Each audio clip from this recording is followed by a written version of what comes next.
A'udzubillahi minasyaitonirrajim. Bismillahirrahmanirrahim. Assalamualaikum warahmatullahi wabarakatuh.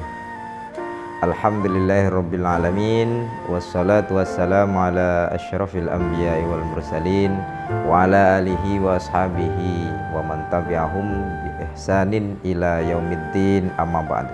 Saudara-saudaraku yang dirahmati Allah, khususnya para Tribuners, semoga selalu dalam lindungan Allah, amin ya rabbal alamin.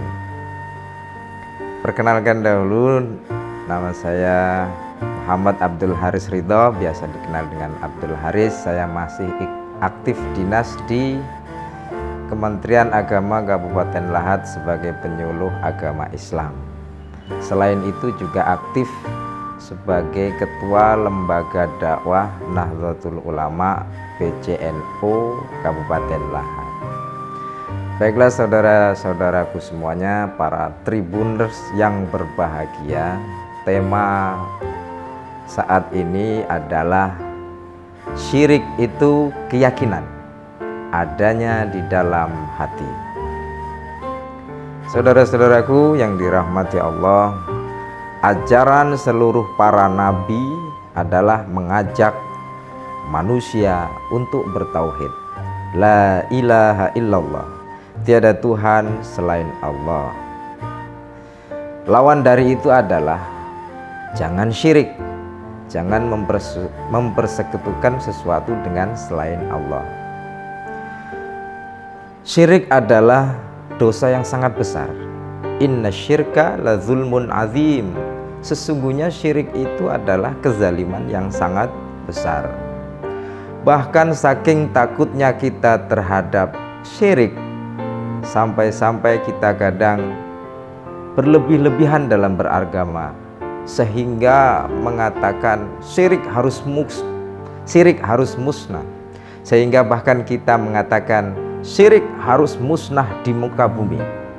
Gara-gara syirik inilah ada bencana alam dan semacamnya. Apa iya demikian? Saudara-saudaraku, khususnya para Tribuners yang berbahagia, semua yang diciptakan Allah itu berpasangan. Ada atas, ada bawah, ada langit, ada bumi, termasuk juga ada tauhid, juga ada syirik. Selama ada ajaran tauhid, selama itu pula akan ada pelaku syirik. Jadi kita jangan terlalu menggebu-gebu dalam memusnahkan syirik, sesuatu yang tidak akan mungkin terjadi. Bagaimana sikap kita terhadap pelaku syirik? Sabar, ajak dan ajarin mereka untuk mengetahui bahwa hal itu tidak benar. Tidak perlu ngotot-ngotot, tidak perlu marah-marah. Mungkin kita ingat kisah Nabi Yunus alaihi salam ketika dia marah kepada kaumnya karena kaumnya tidak mentaati dia. Kaumnya jelas salah, Nabi Yunus jelas yang benar, beliau adalah nabi.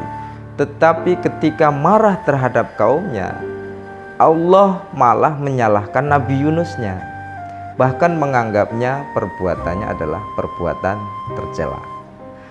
Maka dari itu saudara-saudaraku semuanya, khususnya yang aktif dalam bidang dakwah, mengajak orang bertauhid harus sabar. Sebagaimana yang diajarkan oleh Allah pada Rasulullah SAW dalam surah Al-Qalam ayat 48, fasbir li hukmi rabbika wala takun kasahibil hut idnada wa huwa magdzum.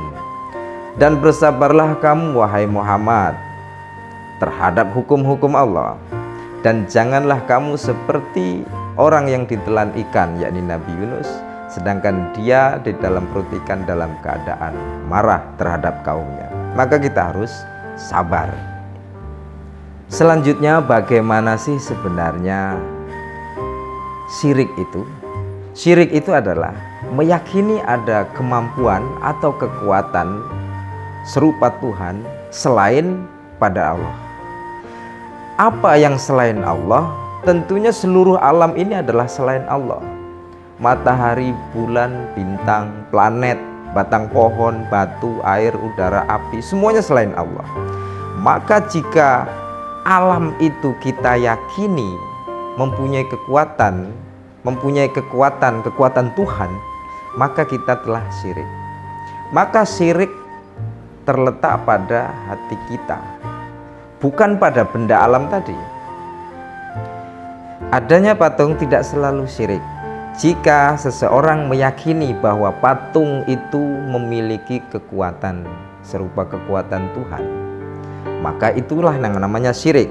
Tetapi selama keyakinan bahwa patung itu tetaplah benda alam sebagaimana adanya, maka itu tidak syirik. Patung itu tetaplah kembali ke asalnya, yaitu batu atau kayu atau plastik. Maka pokok kesyirikan adalah di dalam keyakinan yang ada di dalam dada kita, di dalam hati kita. Jika adanya syirik itu adalah keyakinan di dalam hati kita, maka yang kita hancurkan adalah keyakinan tersebut, bukan benda yang diyakininya. Seandainya ada orang meyakini patung, kemudian patungnya kita hancurkan, apakah setelah patung dihancurkan kesyirikannya sudah hilang? Tentu dia akan mencari patung-patung yang lain. Atau seandainya jika yang disembah diyakini sebagai Tuhan adalah matahari, apakah kita akan menghancurkan mataharinya? Tentu jangan. Nanti dunia ini akan gelap. Demikian para saudara-saudaraku semuanya, semoga bermanfaat. Wallahu muwaffiq ila aqwamit thoriq. Assalamualaikum warahmatullahi wabarakatuh.